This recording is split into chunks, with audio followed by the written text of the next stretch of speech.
been, and there you will always long to return. When knowledge dispels fear, you will discover the boundless courage within you, soaring beyond limits you never knew existed. To dare is to do. You are about to witness a display by one of the world's greatest military parachute display teams. Get your cameras ready. It's time for the Royal Air Force Falcons.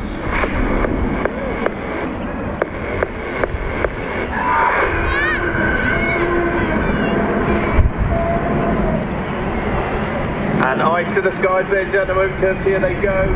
Smoke is activated, the ramp is open. They're front fist, they are ready to go. Presenting to you in 30 seconds, the 2024 Wild Air Force Falcons Parachute Display Team.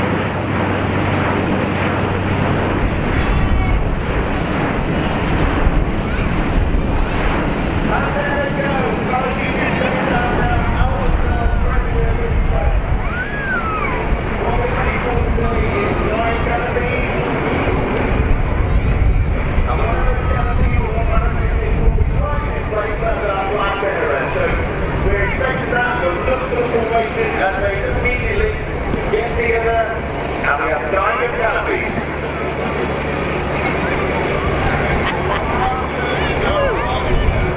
So immediately into the state formation.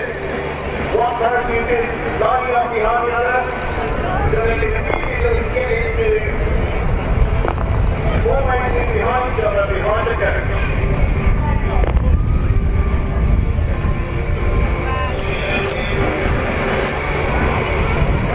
And into our carousel maneuver. This is a really fun for cameras, ladies and gentlemen.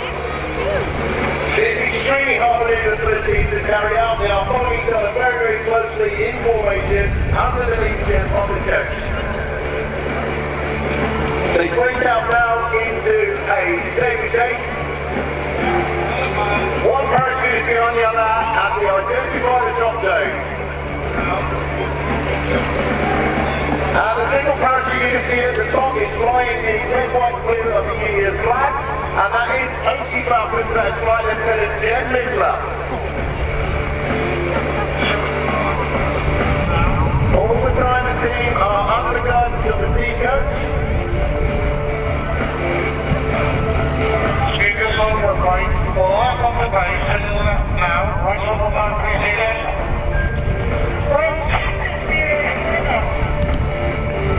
So as they come into land then, please give a huge round of applause for leading the team, Flight Sergeant Liam Lyons, Sergeant John McKay, Sergeant Andy Lee, Sergeant Mike Atkinson, Sergeant Gabe Coleman Moffat, Sergeant Greg Appleby, Sergeant Owen Collins, Sergeant Marcus Shields, and last but very not least is OC Falcons Flight Lieutenant Jennifer Midler with the Union flag.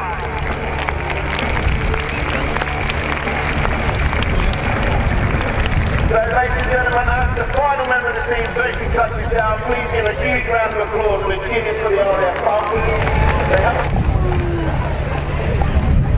Well, I think we all just need a few moments there to catch our breath.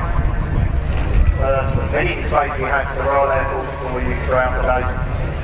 Great display it was, especially to see the A400 there, the big thanks to the Air Mobility Force based at RAF North, making that possible. And it all goes to plan. You see A400 later on. And in fact, here's the chance now as the finish the Falcons display is the pass of A400 in.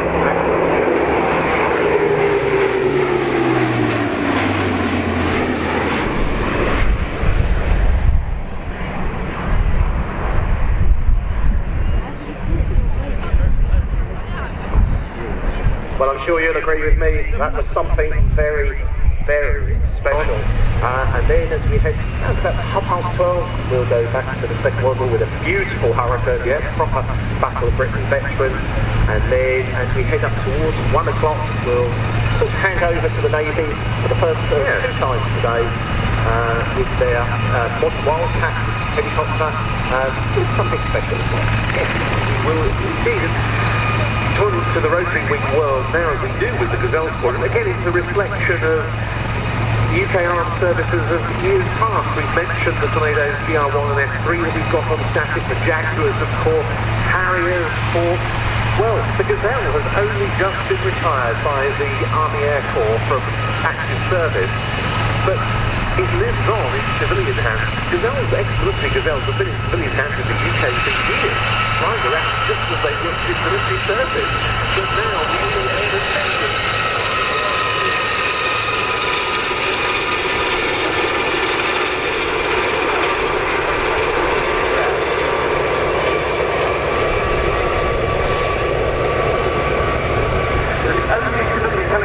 In the UK at present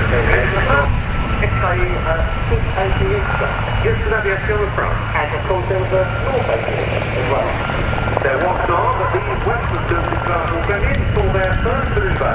Please welcome 2024 Gazelle Squadron.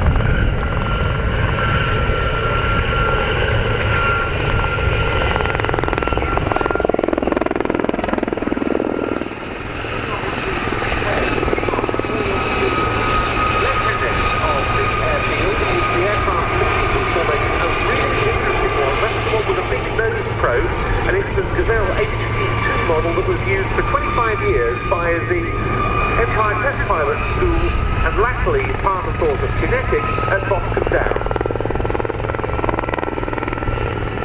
And indeed, what's great to see is the fact that Kinetic colours. Yes, it's almost like straight from military use.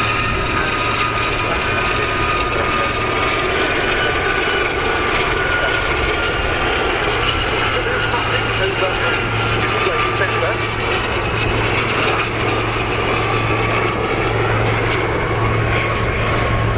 Following it is an example in the colours of number 32 Squadron, which used the Gazelle for VIP transport duties.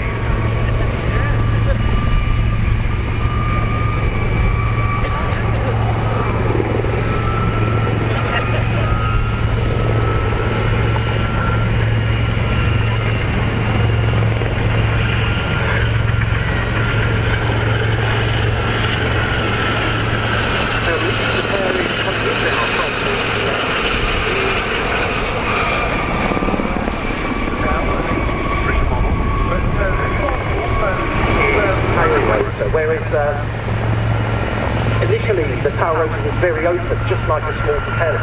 As the squadron come past, have a look at the tail, see the things in close. That was for a number of very positive reasons. Accidentally cut the tail into three. If you have a look at the suspension,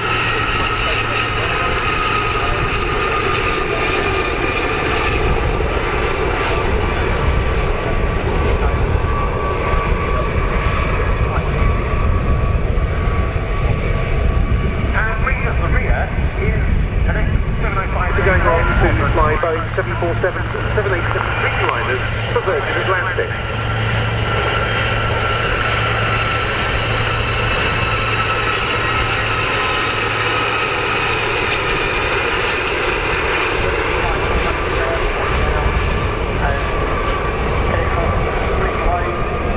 Incredibly small, it's built as a high-seater aircraft. It didn't have a big plug aircraft here on the ground. Have a look at that again towards the big video screen, and it's a very tight squeeze. Very small helicopter in UK service, certainly with the Army, very much paired with the Lynx, used to observe. Being so small and nimble, it really does get what we call the knack on the earth, peeking over the top, reconnaissance, looking for targets, to pass that information on to the Lynx. Of the 2024 Gazelle Squadron.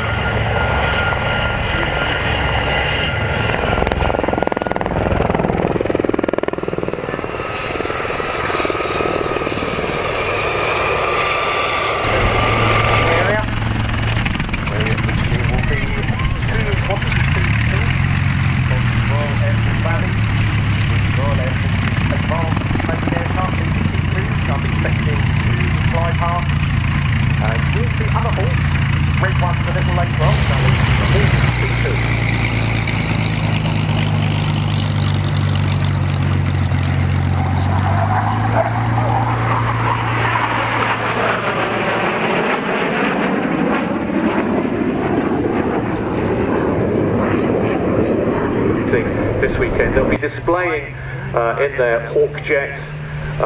Everybody, I think, looks forward to seeing the Red Arrows. I know I'm very excited about it. They'll be here at 3:30 this afternoon for their full 22-minute display.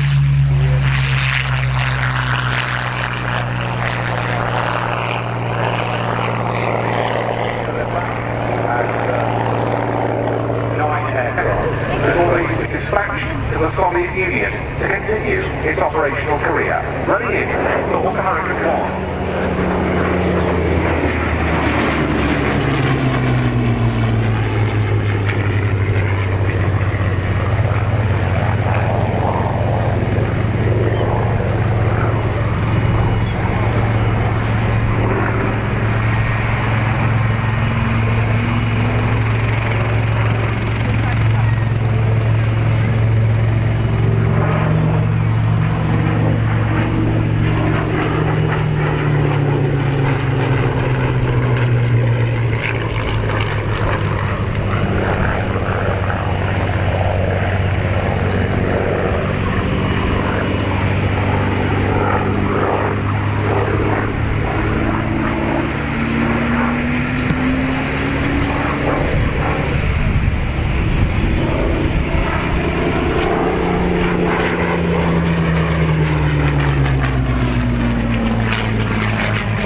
We have a very large presence from the Royal Auxiliary Air Force, who are celebrating 100 years of voluntary service in the Royal Air Force. Lots happening on the ground there. Still centred around Cosford base, number 605 equipment, Royal Auxiliary Air Force. But it's time to look away to the left-hand side. And those extra special items we had for you this afternoon. I'm sure you noticed we've got one helicopter, Wildcat.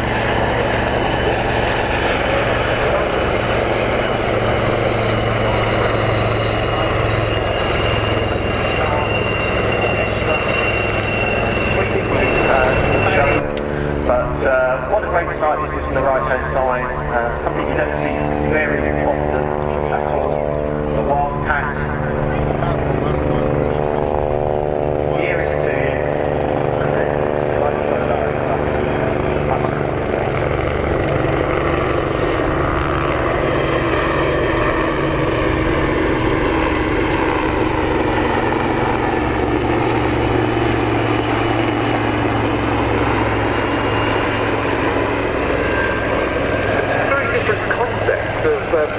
Shipboard helicopter operation here, and we'll talk, as you say, more about the WASP later on when it gives its solo display after. That made a depth charge attack, but that attack was then also joined by, I think, 2 WASPs who did damage to the Santa Fe and caused it to actually be beached on the shore, and that submarine was out of the war. One of the really interesting things about how the WASP was employed in its day was that it had no sonar of its own, and it was largely seen solely as just a weapons-carrying platform that would be sent and directed by its parent small ship, perhaps by other vessels, or maybe by a Westland Wessex HAS-3 and a submarine helicopter to attack an enemy submarine. They could operate up to 100 miles from their mother ship. Very different concept now with the Wildcat, with formation.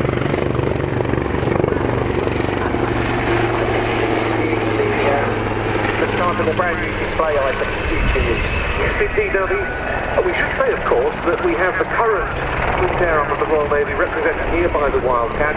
The WASP comes to us from the civilian Navy Wings Heritage Flight. A lot of people have heard of the Royal Navy Historic Flight in the past. That's now been disbanded. The Navy Wings Heritage Flight carries on those traditions, and we have plenty more from them to come on the programme later on. But for now, the WASP coming into land to leave the stage clear for the Royal Navy helicopter display team in solo form, the Black Cats with the Leonardo Wildcat.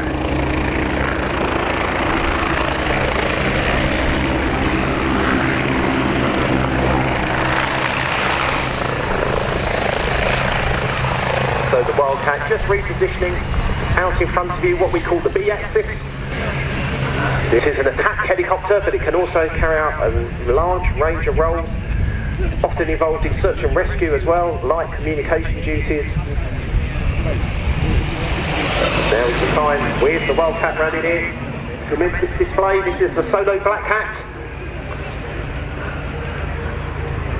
As the aircraft reaches the crowd line, watch for the steep pull up.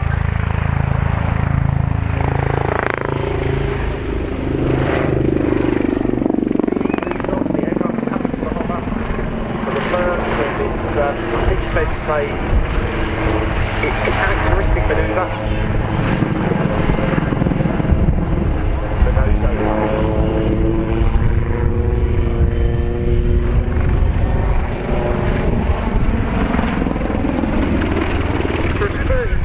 In service with the UK Armed Forces, certain targets, I should say, such as corvettes or frigates. And then in the door, the Wildcat can have mounted a .50 caliber machine gun, and on the floor it can carry more in its sniper.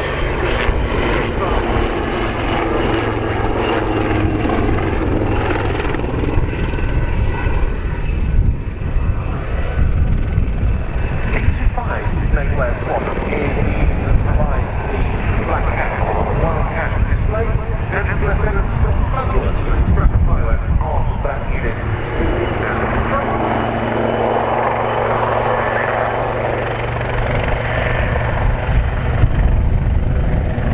So here you see the first part of a flat 270-degree manoeuvre, back onto the B-axis.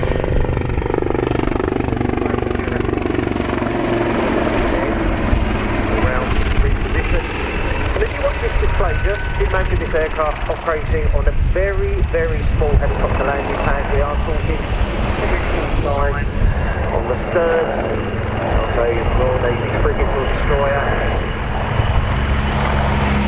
Strong winds in all sorts of weather conditions. There's nowhere to divert to. Can't just conditions are a little bit out of limit. I'm heading up to land.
So if you missed that very impressive nose down manoeuvre right at the start of the display, it's now time to have your camera ready again. As the Lynx comes into the hover and a big nose down overlay.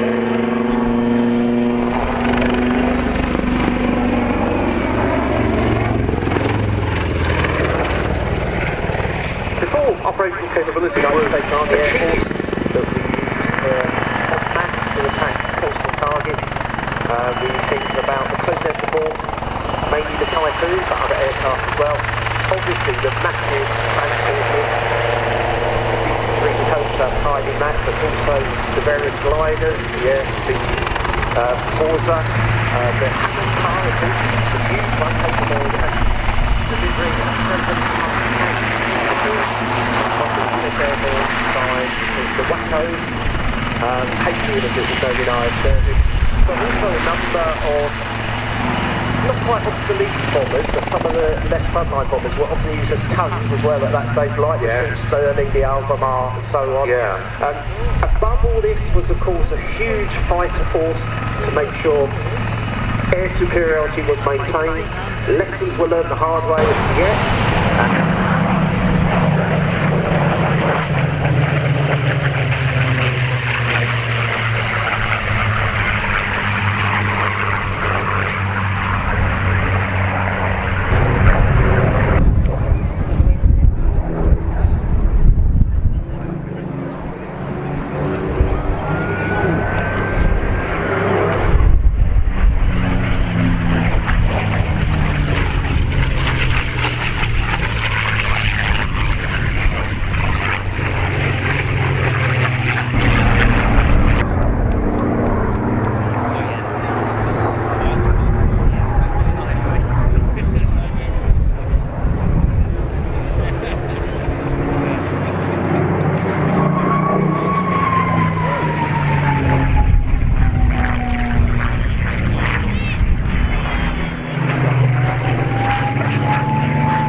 was more powerful. The Rolls-Royce Fighter turbojet provides the power plant, one of the most successful British jet engine designs of all time.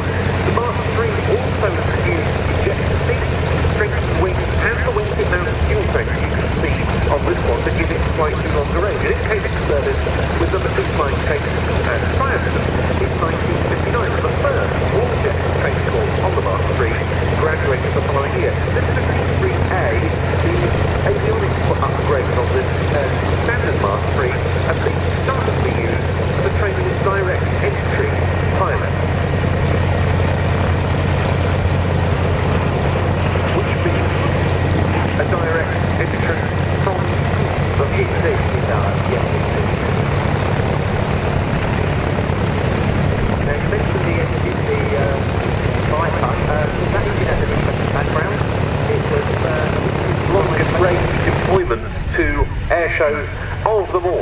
spends a good part of every season undertaking overseas display commitments of one type or another. And that's no wonder now, because this is the only airworthy example of this type in Europe. There used to be a couple of others, one in the Netherlands, one in France. They have both now been sold, and so this is the sole representative in Europe of an aircraft that was, as Andy was saying, very important in the European theatre as well as in the Pacific theatre for which it was originally conceived, because this was a design that was developed in the run-up to World War II, when the US Navy recognised it had a need for a new patrol bomber to counter potential Japanese threats in the Pacific. This was initially a pure flying boat. It hasn't always been an amphibian, this design, but we see it here in amphibious guise.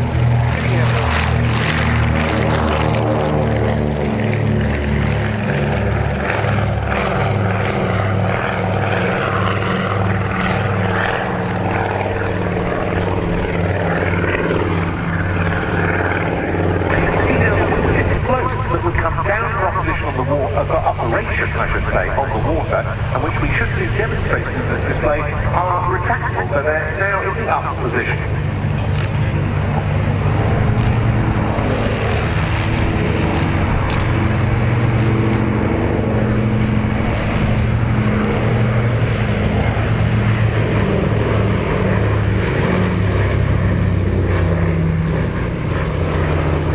Because it's very long range as well. When the patrol bomber version prototype first flew in 1936, and with the convoys coming across from the United States almost exclusively to the UK in the build up to D-Day, and in fact much earlier than that, 1941, 1942 onwards. They talked about the Atlantic Gap. It was the bit in the middle. Land-based aircraft in the US and land-based aircraft in the UK could only reach out so far. There was a big gap in the middle, and that is where the Catalina really came in, with other aircraft such as the Very Long Range Liberator as well, to actually provide air cover against German submarines primarily.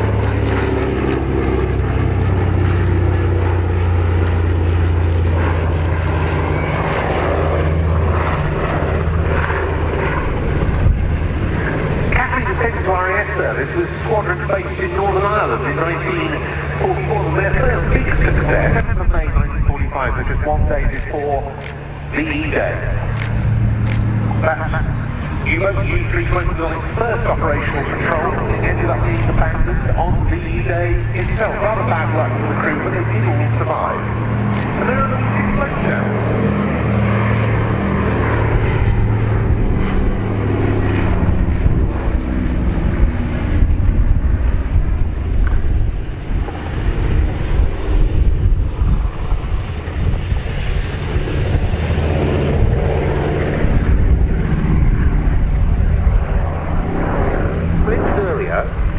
That one of the themes of this display is the 100th anniversary of what became the Royal Auxiliary Air Force, but it wasn't the only reserve component, was it, Andrew? There was also the RAF Volunteer Reserve. Indeed, yes. And of course it's a fantastic link for that. Yeah, two Catalina pilots who were assigned to RAF Coastal Command during World War II were awarded the cross in both cases 80 years ago this year.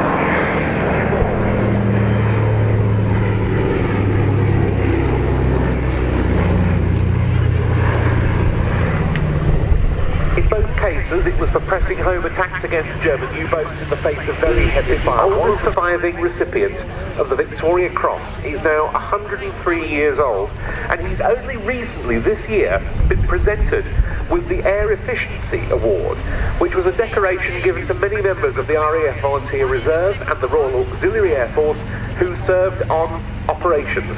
The reason he was only awarded it this year was due to an admin oversight. He should have received it 75 years ago.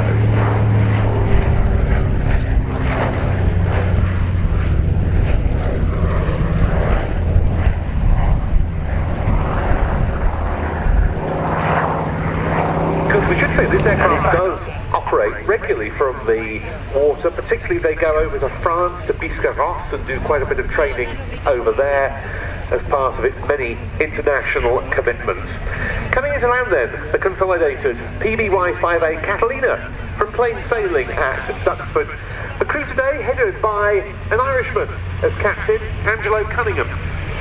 Long-time supporter of air shows, used to be a flying display director himself in Ireland, and a display pilot on various other matters. Very experienced commercial pilot, flying instructor, who's now one of the shareholder pilots. And Royal Air Force Typhoon.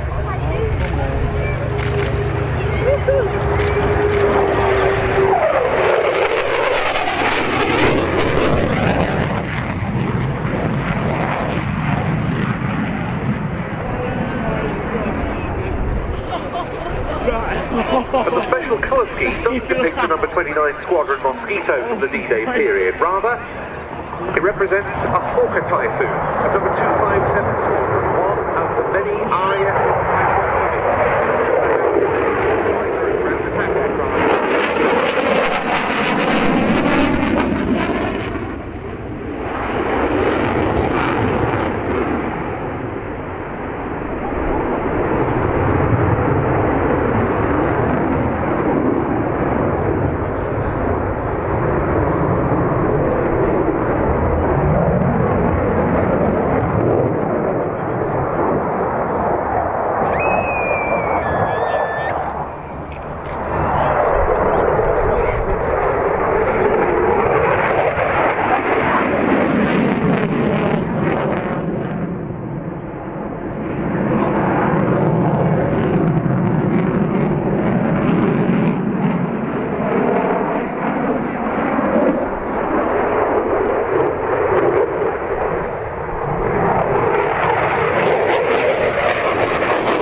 Turbo doing an excellent job there. You can see the bright lights from the reheating of the rear of the aircraft. Just a little burst there as he repositions around for the next pass.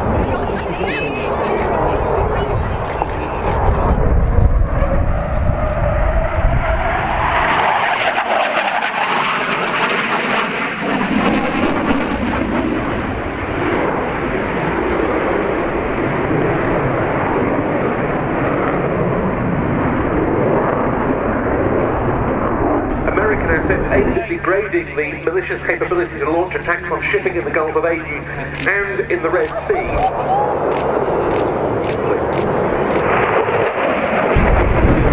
They cater for the extra weight. The Chinook is famous worldwide, not only for its ability to carry 3 underslevel loads simultaneously, but also for its load carrying capacity, both externally and internally. In today's configuration, the aircraft can carry an incredible 6 additional tons of weight and still achieve an impressive weight of 300 miles. The team now positioning to drop off the unsold load in front of you. Dropping off an unsold load is flying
organisation based on RAF that offers specialist skills in unspun load operations, including rigging, hooking, and preparation of landing sites.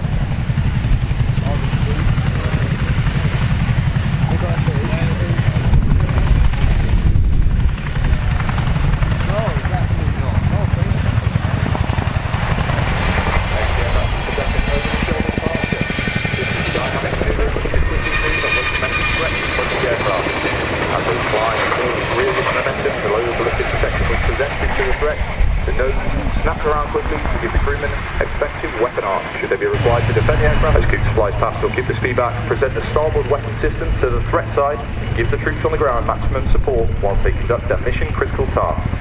If you've got a camera handy, the dogburn provides a cracking opportunity for some great photos. Get ready to hit the Chinook's iconic blaze lap.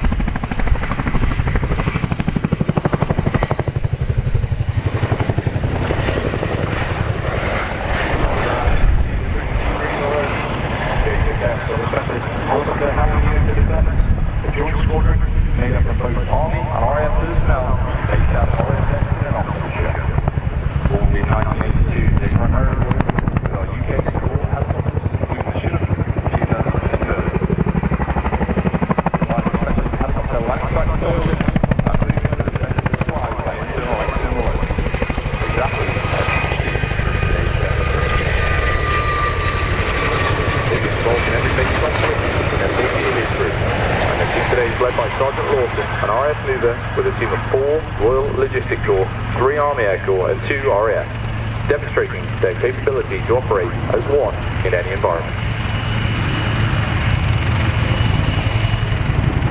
The Chinook is inextricably linked to modern battlefield. During conflicts in Afghanistan and Iraq, the unmistakable sound of the Chinook's blaze lap offered reassurance to those on the ground, letting them know help was always to hand. The unmatched combination of power, agility and endurance of the Chinook.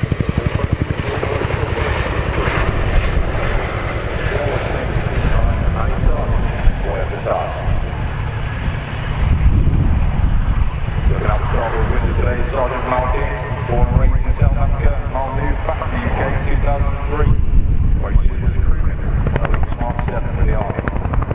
He eventually saw service in 2019 and came over to the Chinook Force on a 4-year exchange. Fortunately, most of our delight to that exchange became a permanent transfer.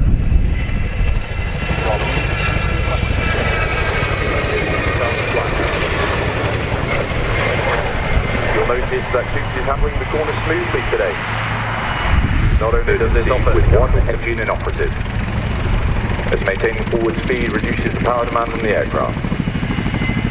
As they run the aft wheels on, you'll see the tandem rotors of the Chinook used to bring the aircraft to a complete stop. And showing just how much control Toots has over the aircraft, he'll bring it to a stop on just the 2 aft wheels before landing on all 6.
with the Rafale.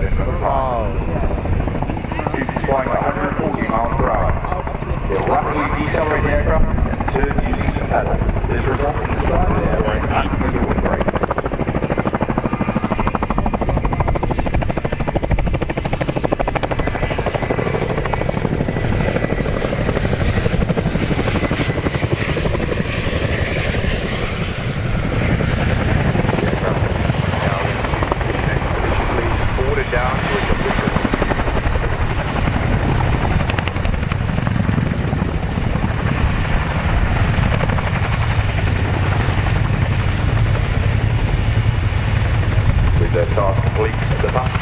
Cleared back off the aircraft with a brand new addition to the Chinook roll demo, the big orange sub. Wearing the sub today and operating at the #1 crew position is Sergeant Aaron Woodward. Born and raised under a bright lights at Blackpool, Woody joined the RAF in 2012 as an RAF regiment gunner. Woody is a survival instructor and crewman trainer and is keen to contribute to the next generation of the Chinook force. Woody and Mal are now working together seamlessly to secure all personnel and the cabin before giving the all clear to climb to Coops and Luke in the front.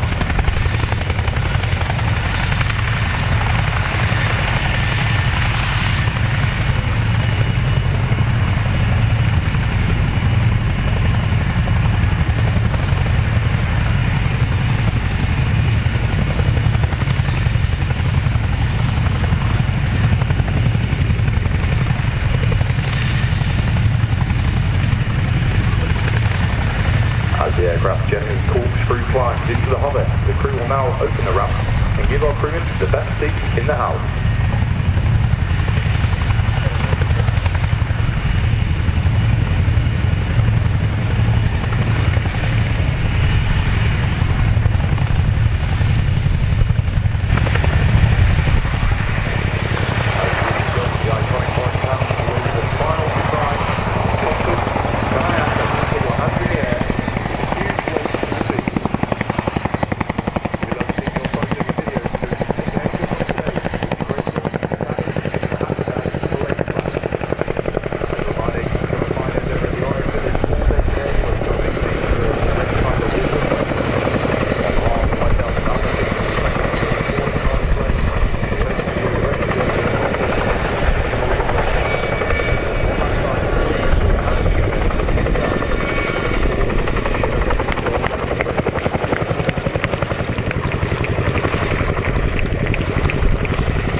Demonstration for the iconic Royal Air Force Chinook by the Roll Demonstration Team. A huge team effort.